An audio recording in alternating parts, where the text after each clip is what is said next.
Hey kiddos, Mr. Salisbury here.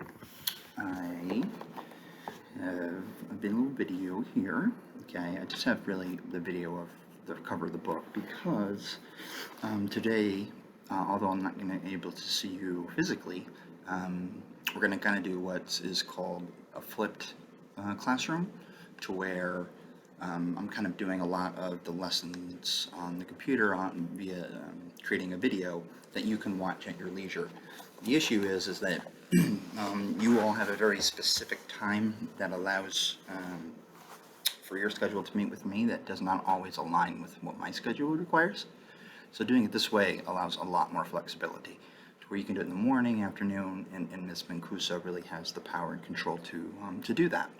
So if you have not finished the vocabulary words, please make sure that you do that, because after today, we're going to go to the next 3 or 4 chapters, and before we read them in those 3 or 4 chapters, it's important that you have an understanding of those words.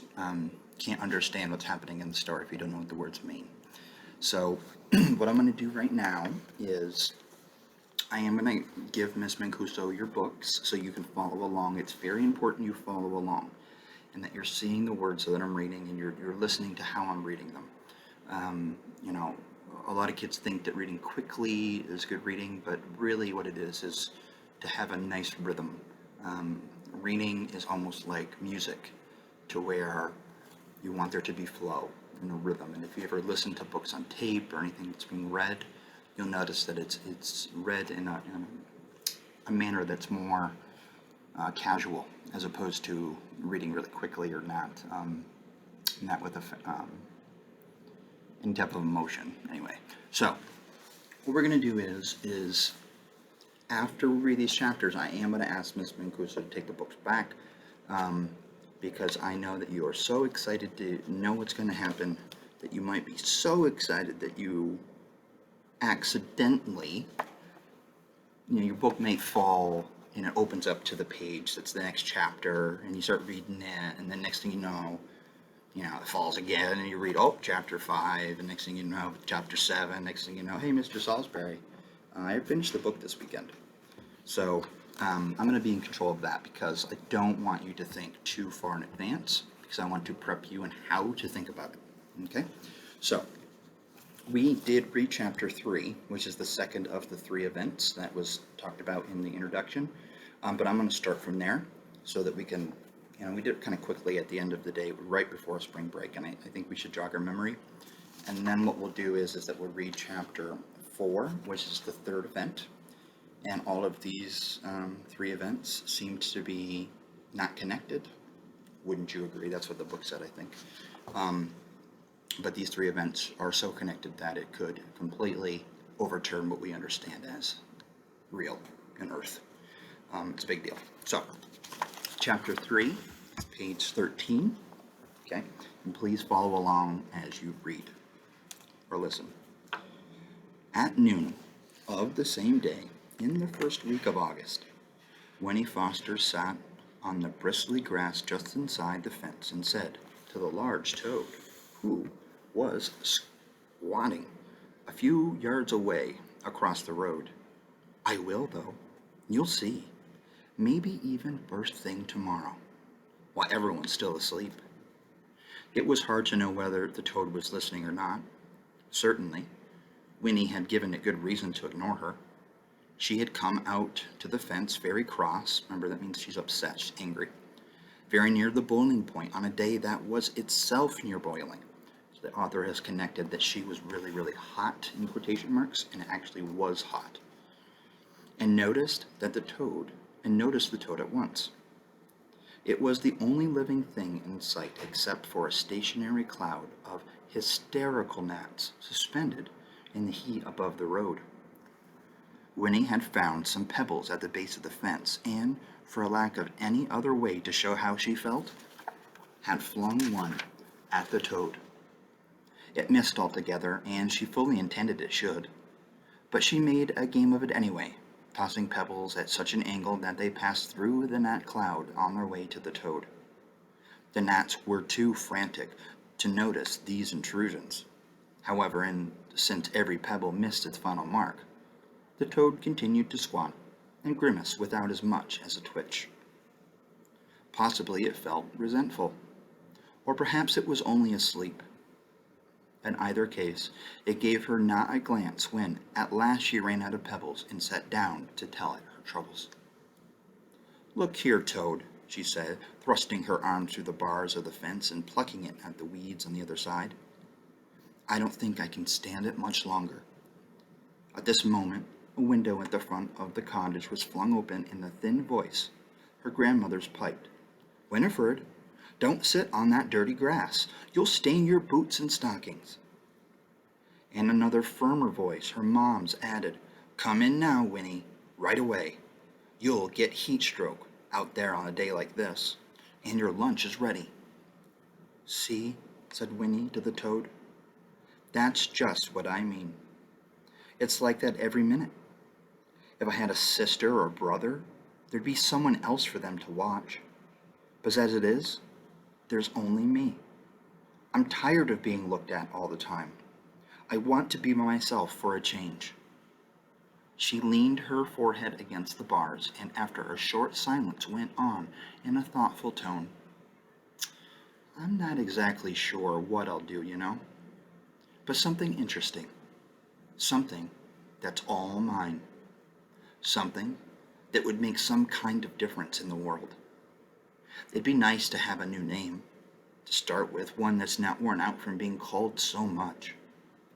And I might even decide to have a pet, maybe a big old toad like you, that I could keep in a nice cage with lots of grass and—" At this the toad stirred and blinked. It gave a heave of muscles and plopped its heavy mud ball of a body a few inches farther away from her.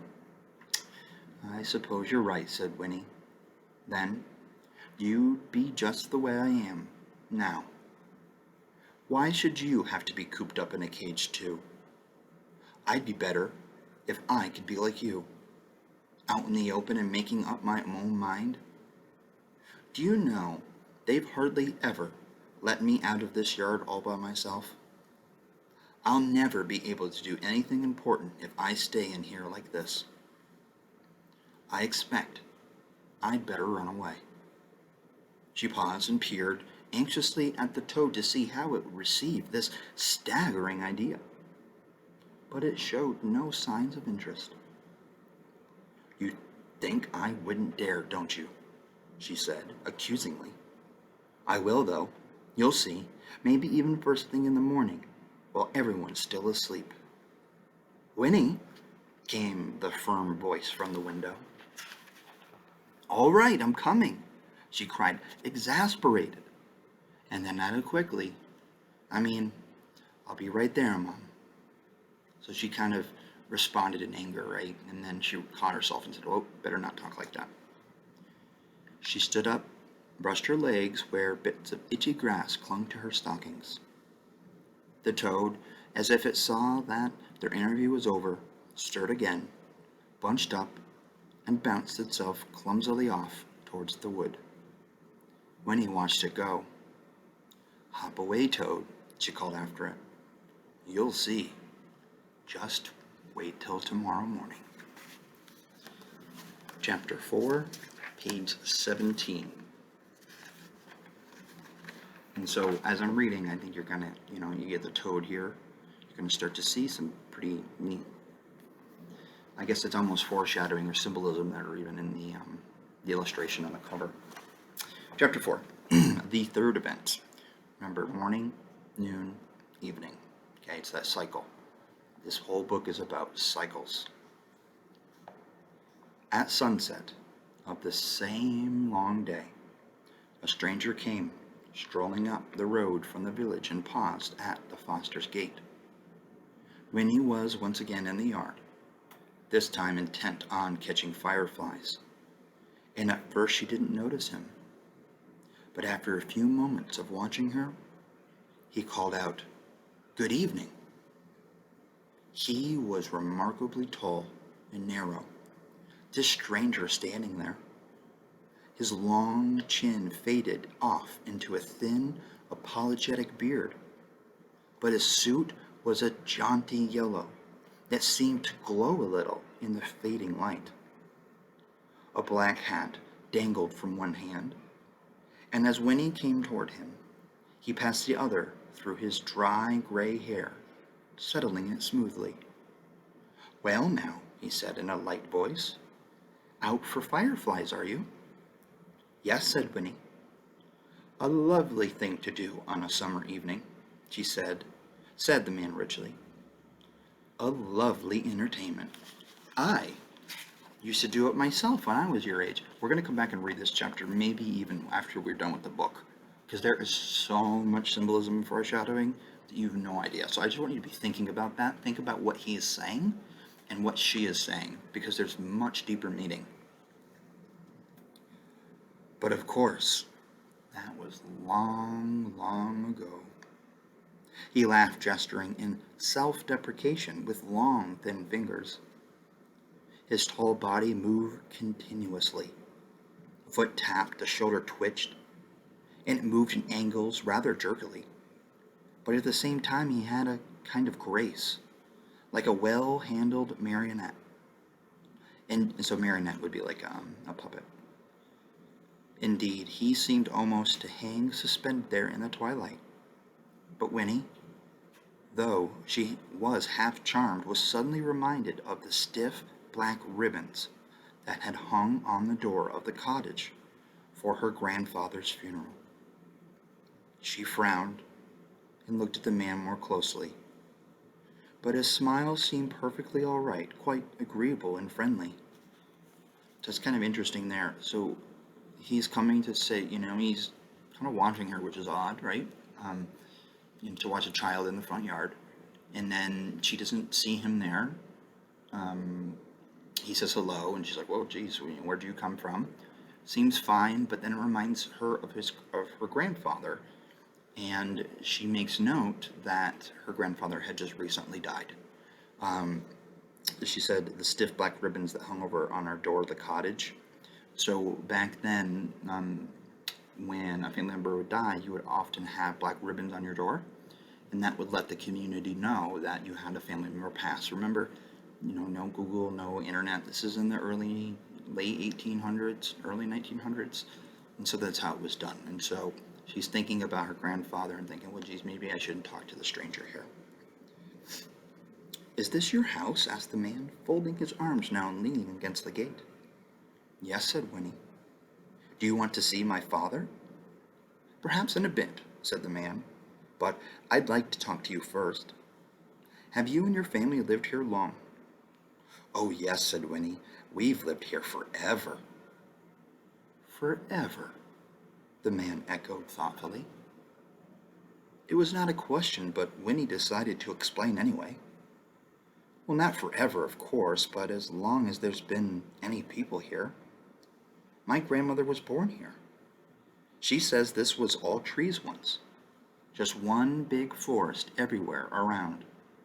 But it's most all cut down now, except for the wood." "I see," said the man, pulling at his beard. "So of course you know everyone and everything that goes on."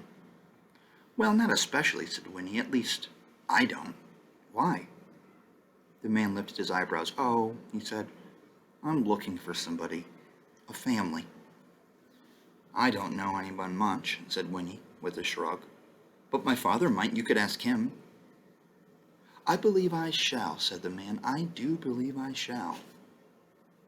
At this moment the cottage door opened, and in the lamp glow that spilled across the grass, Winnie's grandmother appeared. "Winifred, who are you talking to out there?" "It's a man, Granny," she called back. "He says he's looking for someone." "What's that?" said the old woman. She picked up her skirts and came down the path to the gate. "What did you say he wants?" The man on the other side of the fence bowed slightly. "Good evening, madam," he said. "How delightful to see you looking so fit." "And why shouldn't I be fit?" she retorted, peering at him through the fading light. His yellow suit seemed to surprise her. and she squinted suspiciously. We haven't met, that I can recall. Who are you? Who are you looking for? The man answered neither of these questions. Instead, he said, This young lady tells me that you've lived here a long time, so I thought you would probably know everyone who comes and goes. The old woman shook her head. I don't know everyone, she said, nor do I want to know. And I don't stand outside in the dark discussing such a thing with strangers. Neither does Winifred so. And then she paused. For through the twilight sounds of crickets and the sighing trees, a faint, surprising wisp of music came floating to them, and all three turned toward the wood. It was a twinkling little melody. In a few moments it stopped. My stars, said Winnie's grandmother, her eyes round. I do believe it's come again after all these years. She pressed her wrinkled hands together, forgetting the man in the yellow suit. Do you hear that, Winifred? That's it. That's the elf music I told you about. Why, it's been ages since I've heard it last. And this is the first time you've ever heard it, isn't it? Wait till we tell your father. And she seized Winifred's hand and turned to go back to the cottage. Wait, said the man at the gate. He had stiffened, and his voice was eager. You've heard that music before, you said? But before he could get an answer, it began again. And then all stopped to listen. This time it tinkled its way faintly through the little melody 3 times before it faded. It sounds like a music box, said Winnie, when it was over. Nonsense, it's elves, crowed the grandmother excitingly. And then she said to the man at the gate, You'll have to excuse us now. She shook the gate latch under her nose to make sure it was locked, and then, taking Winnie by the hand once more, she marched up the path into the cottage, shuttering the door firmly behind her. But the man in the yellow suit stood tapping his foot in the road for a long time alone, looking at the wood. The last stains of sunset had melted away, and the twilight died too. As he stood there, the remnants clung reluctantly to everything that was pale in color. Pebbles, the dusty road, the figure of the man himself. They turned them blue and blurry. So when it gets dark and things start to, you kind of have a hard time seeing. And it almost has like that blue look where it's really hard to see. The author is describing that in a really cool way. Then the moon rose.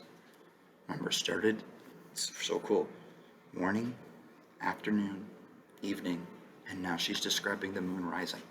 She's talking about the cycle. Then the moon rose. The man came to himself inside. His expression was one of intense satisfaction. He put on his hat, and in the moonlight, his long fingers were graceful and very white. And he turned and disappeared down the shadowy road. And as he went, he whistled very softly the tinkling little melody from the wood. Okay? So, I'm looking at the next chapter. Next chapters, things happen, right? I mean, every chapter things happen. And yeah, we're going to have to read the next chapter on Friday. And I know that you guys would probably want me to continue, because I would want to continue too. But the next chapter is something that we'll probably read a couple of times and really analyze just the next chapter. I don't know if you've been learning about the story arc or how stories are created. But you have the setting, and then it kind of creates rising action. There's a climax, and there's usually a problem that occurs. The next chapter is when the problem happens, and it's a pretty big one. So it's something for you to look forward to. So what I'm going to do is that Tuesday's assignment would be this. Okay, you get this back and listen, finish whatever vocabulary words you didn't do. In the meantime, what I'll do is create some more vocabulary words in the next chapters. Not even written down. There aren't very many. There are some vocabulary words where I'll just stop and tell you what they mean. But there are others, like melancholy, for example, which will come up a lot and is a theme in the story where it's very important that you know what that actually is. Okay? And so, let me look and see, because I'll just tell you right now what the next vocabulary words are going to be, because I haven't made it yet, but I will make it. And I also will make sure that I put in the, where they got them from, okay? On the actual sentences they were in. I know I forgot to do that last time. So for chapters 4 through 7, there are only 2 vocabulary words, and then from 8 to 11, there are 2. So what I may actually do is have you do 4 vocabulary words. Really do them well, though, because there's only 4 for the next, it was 8 chapters, which is quite a few. There's retort, which they've already used the word retort, but that's a good word to know. I used it a lot in my real life. Galling, Galling. Submission, a lot of you probably know what it is to be submissive or to submission, but I want to talk about it a little bit more. And then dismay, okay?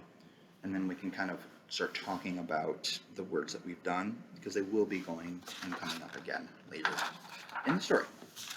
So, hopefully you are excited to hear what actually happens. I'll give you a little teaser. How about this? Okay, a little something for you that won't ruin the story, that will kind of give you a little bit of excitement.